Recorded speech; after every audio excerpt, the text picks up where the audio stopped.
Friends, मैं धीरज कुमार आप लोगों के समझ आज फ्राइडे फिजिक्स में फिर से आपका स्वागत करता हूं। और आज हम लोग देखेंगे इलेक्ट्रिक फील्ड। तो इलेक्ट्रिक फील्ड क्या है? ठीक है, कोई भी एक बॉन्डेड रीजन है, सपोज करते हैं एक बॉन्डेड रीजन है, यहाँ पे एक पॉजिटिव चार्ज रखा हुआ है, ठीक है, और ये कितना दूर तक किसी और पॉजिटिव चार्ज को अट्रैक्ट या फिर रिपेल कर सकता है। ठीक है, मतलब दोनों चार्ज के बीच में फोर्स लग रहा है, तो कितना दूर तक लगेगा। ठीक है, सपोज करते हैं यहां तक लग रहा है, तो ये जो बॉन्डेड रीजन हुआ, ठीक है, इसके अंदर जो अट्रैक्शन और रिपल्सन हो रहा है उसी को हम लोग क्या बोलते हैं? इलेक्ट्रिक फील्ड बोलते हैं। समझ में आ गई बात? इसी को हम लोग क्या बोलते हैं? इलेक्ट्रिक फील्ड बोलते हैं। ठीक है, the bonded region till where attraction और repulsion takes place is called electric field. Clear है? मतलब क्या, किसी भी एक बॉन्डेड रीजन में जहां पे क्या अट्रैक्शन और रिपल्सिव फोर्स लगता है उसी को हम लोग क्या बोलते हैं? इलेक्ट्रिक फील्ड रीजन बोलते हैं। ठीक है, और देखो अब सपोज करते हैं कि ये दोनों तो हो गया, ठीक है, इलेक्ट्रिक फील्ड रीजन में हो गया ये। ठीक है, चलिए अब सपोज करते हैं ये इलेक्ट्रिक फील्ड रीजन है, अगर कोई चार्ज यहाँ पे आ गया, पॉजिटिव चार्ज या फिर नेगेटिव चार्ज, कोई भी चार्ज है, आप लोग ये नहीं समझेंगे कि ये पॉजिटिव भी ले सकते हैं, नहीं, पॉजिटिव नेगेटिव भी ले सकता है, पॉजिटिव नेगेटिव भी ले सकता है, कोई जरूरी नहीं। ठीक है, तो अगर ये जो है, अगर एक पॉजिटिव चार्ज यहाँ पे है, ठीक है, और ये बॉन्डेड रीजन के अंदर नहीं है, तो ये जो है ये क्या कहलाएगा? ये इंफिनिटी पे कहलाएगा। इलेक्ट्रिक फील्ड से बाहर हो गया, मतलब क्या हो गया? वो इंफिनिटी पे कहलाएगा।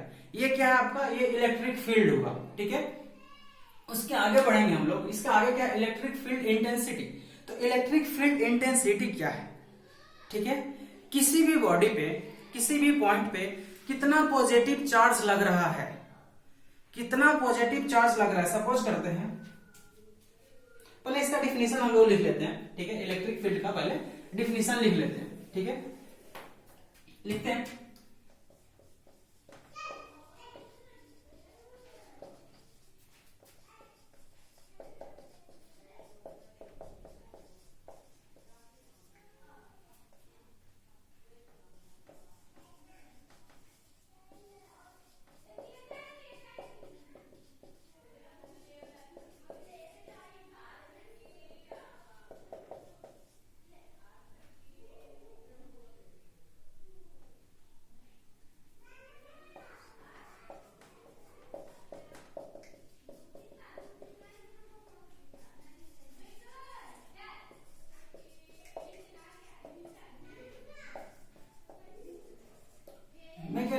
The bonded region till where charge attraction or repulsion force exist is called क्या? Electric field. क्लियर है? यहां तक क्लियर है? इसको लिखे। अच्छा, एक डायग्राम बना लेंगे। एक बॉन्डेड रीजन है, ये पॉजिटिव चार्ज और ये भी पॉजिटिव चार्ज, दोनों के बीच में। क्लियर? इसी को हम लोग क्या बोलते हैं? Electric field. ठीक है, कोई दिक्कत? या फिर हम लोग एक भी रख सकते हैं, कोई दिक्कत नहीं, कोई बड़ी बात नहीं है। ठीक है, कितना दूर तक ये अट्रैक्शन और रिपल्सन कर सकता है। क्लियर है? हाँ, अगर इसके बाहर में रहेगा तो क्या हो जाएगा? फिर ये क्या हो जाएगा? इसके बाहर हो गया तो इलेक्ट्रिक फील्ड रीजन के बाहर हो गया तो ये इंफिनिटी पॉइंट पे आ जाएगा। ठीक है, तो इसमें हम लोग एक पॉइंट और लिख सकते हैं। ठीक है, इसमें हम लोग एक पॉइंट और क्या लिखेंगे? The charge outside the electric field is called infinity. ठीक है, अगर आउटसाइड रहेगा, इलेक्ट्रिक फील्ड के बाहर रहेगा तो उसको हम लोग क्या बोलेंगे? इंफिनिटी बोलेंगे। इसको लिखे, उसके बाद फिर हम लोग आगे बढ़ेंगे।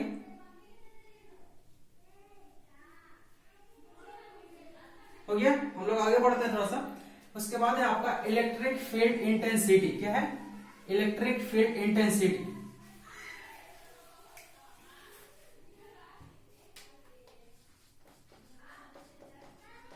Electric field intensity. ठीक है, क्या आपका इलेक्ट्रिक फील्ड इंटेंसिटी क्या होता है? The force acting per unit positive charge, the force acting per unit positive charge inside a electric field region is called electric field intensity. ठीक है, the force acting per unit positive charge inside electric field is called electric field intensity. ठीक है, मतलब क्या, electric field intensity equal to क्या होता है, मतलब कि किसी भी ऑब्जेक्ट पे कितना पॉजिटिव चार्ज का फोर्स लग रहा है, कितना उस पे कितना जो फोर्स लग रहा है, उस चार्ज पे कितना पॉजिटिव चार्ज का फोर्स लग रहा है, उसी को बोलते हैं हम लोग इलेक्ट्रिक फील्ड इंटेंसिटी। तो इसका हम लोग फॉर्मूला क्या लिख सकते हैं, अगर इसको फॉर्मुलेट करना चाहें तो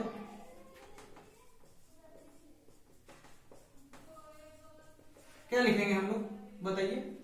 फोर्स अपॉन चार्ज, मतलब क्या, किसी भी पॉजिटिव चार्ज पे हम लोग कितना फोर्स लगा रहे हैं, कितना फोर्स लगा रहे हैं, उसी को हम लोग क्या बोलते हैं, इलेक्ट्रिक फील्ड इंटेंसिटी। और इसको हम लोग डिनोट किससे करते हैं, इसको हम लोग डिनोट करते हैं ई से, ई वेक्टर से। ये कैसा क्वांटिटी है, ये वेक्टर क्वांटिटी है, इसको हम लोग ई से डिनोट करते हैं। और इलेक्ट्रिक फील्ड इंटेंसिटी का डायरेक्शन भी होता है, वो भी देखेंगे हम लोग। ठीक है, हो गया आप लोग का, इसको मैं इरेज कर दूं या फिर आप स्क्रीनशॉट ले लो। ठीक है, अब अगर हम लोग बात करते हैं, ठीक है, ये क्या है, it is a vector quantity. ठीक है, मतलब क्या, इसके पास मैग्नीट्यूड भी होगा और डायरेक्शन भी होगा। जैसे वेक्टर क्वांटिटी आता है, मतलब क्या, मैग्नीट्यूड प्लस डायरेक्शन दोनों होगा। It is denoted by E vector, क्योंकि वेक्टर क्वांटिटी है, ई लगेगा। ठीक है, ई वेक्टर लगेगा। ठीक है, और इसका डायरेक्शन क्या होगा, इसका डायरेक्शन जो होगा हमेशा पॉजिटिव से, direction of electric field intensity is from positive to negative, हमेशा पॉजिटिव से नेगेटिव होगा इसका डायरेक्शन। नेगेटिव से पॉजिटिव कभी नहीं होता है, हमेशा पॉजिटिव से नेगेटिव जाता है ये। ठीक है, क्लियर। अगर हम लोग इसको फॉर्मूला के फॉर्म में देखते हैं तो ई वेक्टर इक्वल टू क्या होगा, देखिए थोड़ा सा, E vector equal to force upon Q. अगर हम लोग इसका एसआई यूनिट की फॉर्म बात करते हैं, अगर इसका हम लोग एसआई यूनिट की बात करते हैं तो क्या हो जाएगा, ई वेक्टर का अगर एसआई यूनिट की बात करते हैं तो क्या हो जाएगा, देखेंगे थोड़ा सा। फोर्स का एसआई यूनिट न्यूटन, चार्ज का कूलम, मतलब कि अगर एसआई यूनिट की बात करेंगे किसका, इलेक्ट्रिक फील्ड इंटेंसिटी का क्या आएगा, न्यूटन पर कूलम। किसका, इलेक्ट्रिक फील्ड इंटेंसिटी का एसआई यूनिट क्या होगा, न्यूटन पर कूलम। क्लियर है, कोई दिक्कत, इसको लिखेंगे, उसके बाद फिर हम लोग आगे बढ़ेंगे।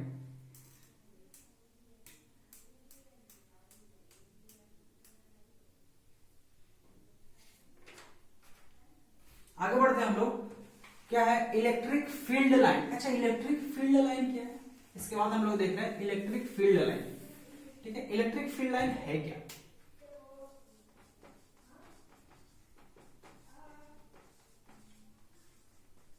इलेक्ट्रिक फील्ड रीजन में जो लाइन बनता है ना, इलेक्ट्रिक फील्ड रीजन में जो लाइन बनता है उसी को हम लोग बोलते हैं इलेक्ट्रिक फील्ड लाइन। सपोज करते हैं यहाँ पे एक पॉजिटिव चार्ज है और यहाँ पे नेगेटिव चार्ज है। ठीक है, और दोनों ये इलेक्ट्रिक फील्ड रीजन में आ रहा है। ठीक है, तो यहां से क्या होगा, एक पॉजिटिव चार्ज निकलेगा, यहां जाएगा इस पॉइंट पे। ठीक है, इस पॉइंट पे जाएगा, फिर निकलेगा, फिर इस पॉइंट पे जाएगा। ठीक है, ये जो बन रहा है आपका, ये इलेक्ट्रिक फील्ड लाइन है, फिर से निकलेगा, फिर यहां पे जाएगा, फिर निकलेगा, फिर यहां पे जाएगा। ठीक है, ये हमेशा जो है पॉजिटिव टर्मिनल से निकलता है और नेगेटिव टर्मिनल में जाता है। इलेक्ट्रिक फील्ड लाइन जो है हमेशा इलेक्ट्रिक फील्ड रीजन में ही होगा, इलेक्ट्रिक फील्ड रीजन में होगा और पॉजिटिव टर्मिनल से निकलेगा और नेगेटिव टर्मिनल की ओर जाएगा। ठीक है, मतलब पॉजिटिव चार्ज से निकलता है और नेगेटिव चार्ज की ओर जाता है। ठीक है, यही आपका इलेक्ट्रिक फील्ड रीजन और इलेक्ट्रिक फील्ड लाइन है ये, और इसमें कुछ है नहीं। क्लियर। और ये क्या है, ये एक इमेजिनरी कर्व लाइन है। ये कैसा है, एक इमेजिनरी कर्व लाइन है। मतलब कि अगर इसको हम लोग बोलेंगे, अगर इसको लिखना चाहो तो लिख लो आप लोग, electric field line is a imaginary curve line, it originate from positive charge and terminate to negative charge. बस इसके बारे में इतना ही। ठीक है, ये कहां से टर्मिनेट करता है, पॉजिटिव से निकलता है, और कहां करता है, नेगेटिव पे। मतलब it terminate from positive charge and it originate from positive charge, sorry, it originate from positive charge and terminate to negative charge। ये क्या है, इलेक्ट्रिक फील्ड लाइन। एक बात और सबसे बड़ा चीज, इसके हर एक पॉइंट पे अलग डायरेक्शन होता है, हर एक पॉइंट पे इसका इलेक्ट्रिक फील्ड इंटेंसिटी होता है। क्लियर, हर एक पॉइंट पे इसका अपना खुद का एक डायरेक्शन होता है। जैसे सपोज करते हैं इस पॉइंट पे इसका खुद का डायरेक्शन है ना, ये क्या है, इलेक्ट्रिक फील्ड इंटेंसिटी। इस पॉइंट पे अगर बात करें, देखो ये इस पॉइंट भी है ना, ये भी क्या है, खुद का एक डायरेक्शन है, ये भी क्या है, खुद का एक डायरेक्शन नीचे की तरफ जा रहा है, ये भी क्या, इलेक्ट्रिक फील्ड इंटेंसिटी। तो हर एक पॉइंट पे इसका डायरेक्शन होता है, तो इलेक्ट्रिक फील्ड लाइन कभी एक दूसरे को इंटरसेक्ट नहीं करेगा। इस बात को हमेशा ध्यान रखना, इलेक्ट्रिक फील्ड लाइन हमेशा कभी भी एक दूसरे को इंटरसेक्ट नहीं करेगा। जैसे कि सपोज करते एक इलेक्ट्रिक फील्ड लाइन इधर जा रहा है और एक इलेक्ट्रिक फील्ड लाइन फिर से यहां से आ गई, तो ये पॉसिबल नहीं है, इम्पॉसिबल। बिकॉज ऑफ, देखो ये दो डायरेक्शन दे देगा, देखो इस पॉइंट पे तो एक डायरेक्शन है, ठीक है, जो इधर जा रहा है, और इस पॉइंट पे फिर जब इधर जा रहा है तो फिर से एक डायरेक्शन निकल गया, जो कि पॉसिबल ही नहीं है। एक पॉइंट पे दो डायरेक्शन कभी नहीं हो सकता, इम्पॉसिबल। ठीक है, तो इस बात को हम इसको नोट बना के लिख लेंगे, electric field line never intersect each other because of each point has a unique electric field intensity. मतलब उसका खुद का एक डायरेक्शन होता है हर एक पॉइंट पे। क्लियर है, कोई दिक्कत यहां तक? देख लेंगे, इसको डायग्राम बना लो सिर्फ आप लोग, है ना। उसके बाद हम लोग, आपका जो मेन आ गया, ठीक है, यहां से आपका शुरू होता है इलेक्ट्रिक करंट। इलेक्ट्रिक करंट क्या है हम लोग यहां से देखेंगे, तो देखते हैं अभी हम लोग इलेक्ट्रिक करंट। ठीक है, देख लेते हैं इलेक्ट्रिक करंट, देख लेते हैं। उसके बाद फिर जो पोटेंशियल डिफरेंस है वो हम लोग नेक्स्ट क्लास में देखेंगे, पोटेंशियल डिफरेंस, ओम्स लॉ, फिर उस पर छोटा छोटा न्यूमेरिकल करेंगे। ठीक है, देखते हैं इलेक्ट्रिक करंट।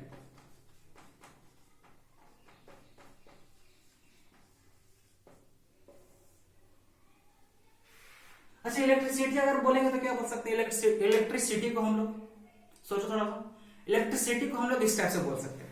ठीक है, the study of charge in motion is called electricity. Simple, the study of charge in motion is called electricity. यहां पर हम लोग अभी इलेक्ट्रिक करंट पढ़ेंगे। ठीक है, तो इलेक्ट्रिक करंट को क्या बोलते हैं, the rate of flow of electric charge is called, क्या छोटे, इलेक्ट्रिक करंट। ठीक है, the rate of flow of electric charge is called electric current. Electric charge में क्या फ्लो होता है, मेरा चार्ज ही फ्लो होगा। इलेक्ट्रिक करंट में क्या फ्लो होगा, मेरा चार्ज फ्लो होगा। पॉजिटिव नेगेटिव चार्ज होता है ना, हमारे घर पे वायर होता है ना, एक पॉजिटिव वायर एक नेगेटिव वायर होता है, उसी तरीके से तो यहाँ पे क्या फ्लो होता है, मेरा चार्ज ही फ्लो होता है। ठीक है, इसको डिनोट किससे करते हैं हम लोग, it is denoted by I। ठीक है, ये कैसा क्वांटिटी है, it is a scalar quantity, it is a scalar quantity। अच्छा, ये स्केलर क्वांटिटी क्यों है, इसका तो डायरेक्शन भी सबको पता है कि ये क्या होता है, पॉजिटिव टर्मिनल से फ्लो होता है, नेगेटिव टर्मिनल के पास जाता है, कुछ ना कुछ मैग्नीट्यूड तो होगा ही। तो ये वेक्टर क्वांटिटी क्यों नहीं है, ये वेक्टर क्वांटिटी इसलिए नहीं है क्योंकि सिंपल अलजेब्रिक मेथड को ये फॉलो नहीं करता है।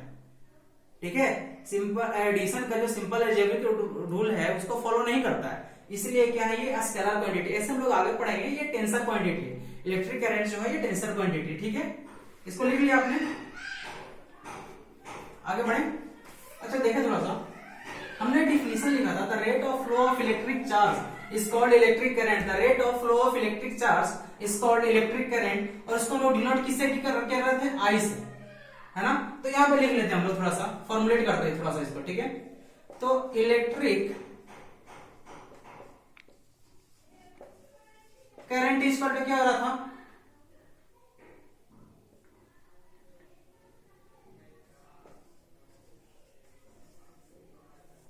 Charge upon time, electric charge upon time. मतलब क्या, कितने टाइम में कितना चार्ज फ्लो कर रहा है, उसी को हम लोग क्या बोल रहे थे, इलेक्ट्रिक करंट, है ना था। The rate of flow of electric charge is called electric current. तो यहां पे I is equal to Q by T। I equal to Q by T, ठीक है। ये क्या हो गया इलेक्ट्रिक करंट का फॉर्मूला। अगर हम लोग इसका एसआई यूनिट की बात करते हैं, ठीक है, किसका एसआई यूनिट ऑफ आई की बात करते हैं तो क्या हो जाएगा कूलम, सॉरी इलेक्ट्रिक चार्ज का एसआई यूनिट क्या होता है कूलम, कूलम टाइम का सेकेंड, तो कूलम पर सेकेंड किसका एसआई यूनिट हो गया करंट का, किसका करंट। अच्छा यहाँ पे अगर हम लोग I equal to Q by T देख रहे हैं तो Q इक्वल टू क्या हो जाएगा I into T, charge equal to Q into T. Clear है, यही है, ठीक है। ये आपका इलेक्ट्रिक करंट हो गया, ठीक है। उसके बाद हम लोग पढ़ेंगे आपका, अच्छा इलेक्ट्रिक करंट का मैंने बताया ना कि स्केलर क्वांटिटी है, वेक्टर क्वांटिटी नहीं है, क्योंकि ये सिंपल अलजेब्रिक मेथड को फॉलो नहीं करता है, इसलिए क्या है ये, इसको हम लोग नेक्स्ट क्लास में देखेंगे। नेक्स्ट क्लास में आपका इलेक्ट्रिक पोटेंशियल डिफरेंस और फिर ओम्स लॉ, उसके बाद हम लोग न्यूमेरिकल करेंगे, ठीक है छोटे। Okay, stay home, be safe, thank you.